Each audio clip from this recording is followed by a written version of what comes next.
এদিকে এসো। কই তুমি? আমি শুনলাম তুমি নাকি আন্দোলনে যাচ্ছ। জি বাবা।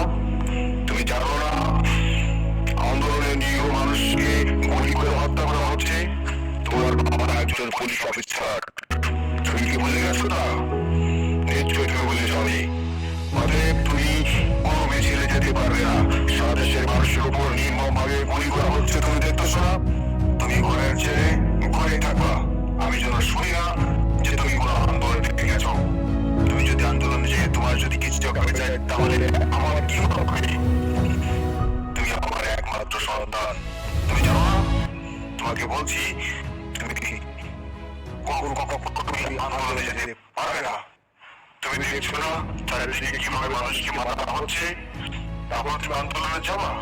আমি বলছি তুমি যেতে পারবে না। আমি বলছি যাবে না। বাবা, আর সারা দেশের মানুষ যে স্বৈরাচারী ফ্যাসিস্ট সরকারের বিরুদ্ধে আন্দোলন করছে, স্কুল কলেজ ইউনিভার্সিটি সমস্ত শ্রেণী পেশার মানুষ আজ স্বৈরাচারের বিরুদ্ধে আন্দোলন করেছে। আর সেখানে আমি একজন ছাত্রকে আমি ঘরে থাকবো, আমি পাবো না। আমি আন্দোলনে যাবোই, আমি বলছি যাবো, আমি না করি যাবো, আমি পুরোপুরি শহীদ হয়ে যাবো, তবে আমি আন্দোলনে যাবোই। আমি বলছি তুমি যাবে না। আরে সোহেলের মা, সোহেলকে ঘরে রাখো। ও যেন আমার কথার বিরুদ্ধে এক পাও ঘর থেকে বেরো না হয়। ওকে আটকে রেখো। ও হয়তো বুঝে যাচ্ছে বাইরে কি হচ্ছে, তাই আমি বলছি আমি চলে যাচ্ছি ডিউটিতে। ও যেন কোনো কায়দায় ঘর থেকে বেরোনো হয়। ওকে আটকে রেখো। আমি এখন আমার ডিউটিতে চলে যাচ্ছি। তুমি ওকে দেখে রেখো, আমার কথার অবাধ্য যেন না হয়, ওর যেন আন্দোলনেতে না যায়। আমি চলে যাচ্ছি ডিউটিতে। আমার বাবার কথা শোনা যাবে না, কারণ আজ সারা দেশের মানুষ স্বৈরাচারী ফ্যাসিস্ট সরকারের বিরুদ্ধে আন্দোলন করছে। সমস্ত শ্রেণী, স্কুল কলেজ ইউনিভার্সিটি এমনকি দিনমজুর কুলি রিক্সা চালক সমস্ত শ্রেণীর মানুষ আজ স্বৈরাচারী ফ্যাসিস্ট সরকারের বিরুদ্ধে আন্দোলন করছে। আর সেখানে আমি ঘরে বসে থাকবো? আমি পারবো না, কখনোই পারবো না। আমি একজন ছাত্র হয়ে আমার দিদিকে বাধা দিচ্ছি, আর আমি ঘরে বসে থাকবো না? আমি তো পারবো না। রংপুরের আবু সাইদকে নির্মমভাবে হত্যা করা হয়েছে, এমনকি আমাদের মোহাম্মদপুরে সুমন এবং হাতকে হত্যা করা হয়েছে। আর আমি সেখানে একজন ছাত্র হয়ে আমার নিজের বোধ বিসর্জন দিয়ে আমি কখনোই ঘরে থাকতে পারবো না। আমি আন্দোলনে যাবই, আমি আমার দেশকে আবার স্বাধীন করে আনবো। আমি যাবো আন্দোলনে, এতে আমাকে আমার বাবা যাই বলুক, আমি কখনোই আমার বাবার কথা শুনবো না। এই আন্দোলনে আমি যাবই যাবো, আমি আবার আমার দেশকে স্বাধীন করে আনবো। আমি যাবো, আমি আন্দোলনে যাবো, আমি যাবোই আন্দোলনে।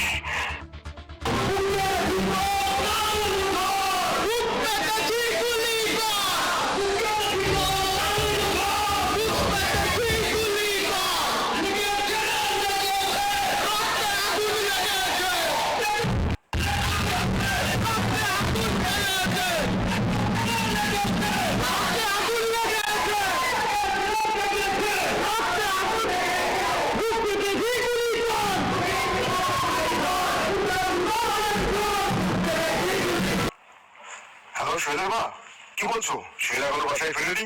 কি বলো? এখন 10টা বাজে, এখনো সোহেল বাসায় ফেরেনি? কোথায় গেছে আমার ছেলে? তোমাকে বলছি না যেন ঘর থেকে কোনো কায়দায় বের না হয়। তুমি কি করে পারলো এই একটা ছেলেকে ছেড়ে দিতে? আর যদি ওর কিছু হয়ে যায় তাহলে আমরা কি নিয়ে বাঁচবো বলো? সোহেলের মা, তোমাকে বলছি তুমি দ্রুত খোঁজো, যেখানে পারো সেখান থেকে আমার সোহেলকে খুঁজে বের করো। তুমি জানো না বাইরে কিভাবে গুলিগুলা করছে?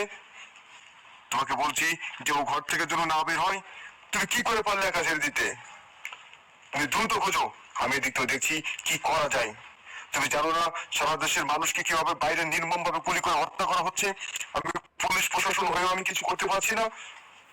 আর তোমাকে বলছি তুমি ঘর থেকে ওখানে যেন কোনো কায়দায় বের না হয়, তুমি তারপর ওকে ছেড়ে দিয়েছো একা একা। না, আজ কোথায় গেল জানি না। আমি এখন কোথায় খুঁজি আমার সন্তানকে? আমি এখন কোথায় খুঁজি? দেখেন তো ভাই, দেখেন তো ভাই আমার ছেলেটাকে দেখছেন কিনা? আমার একমাত্র ছেলে ভাই, দেখেন তো, দেখেন তো চেনেন কিনা আমার ছেলেকে? কোথায় পাবো এখন? দেখেন তো আপা, দেখেন তো আমার এই ছেলেটাকে দেখছেন কিনা কখনো? কোথাও দেখছেন? দেখছেন কোথাও? দেখেন তো ভাই, দেখেন তো আমার সন্তানকে দেখেছেন কখনো? দেখেন তো ভাই, আপনি দেখেছেন? আপনি দেখেছেন? দেখেন তো কোথায় যাই ভাই, আপনি দেখেছেন? আপনি দেখেছেন? দেখেন নাই ভাই?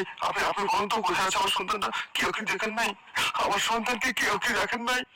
সাংবাদিক ভাই, সাংবাদিক ভাই, ভাই ভাই দেখেন তো আমার সন্তানকে আপনি দেখেছেন কিনা, দেখেন তো আমার সন্তানকে আপনি দেখেছেন কিনা, বলেন তো ভাই, দেখছেন কোথাও, দেখছেন দেখেন আমার সন্তানকে আপনি দেখেছেন কিনা, দেখেছেন কোথাও দেখেছেন?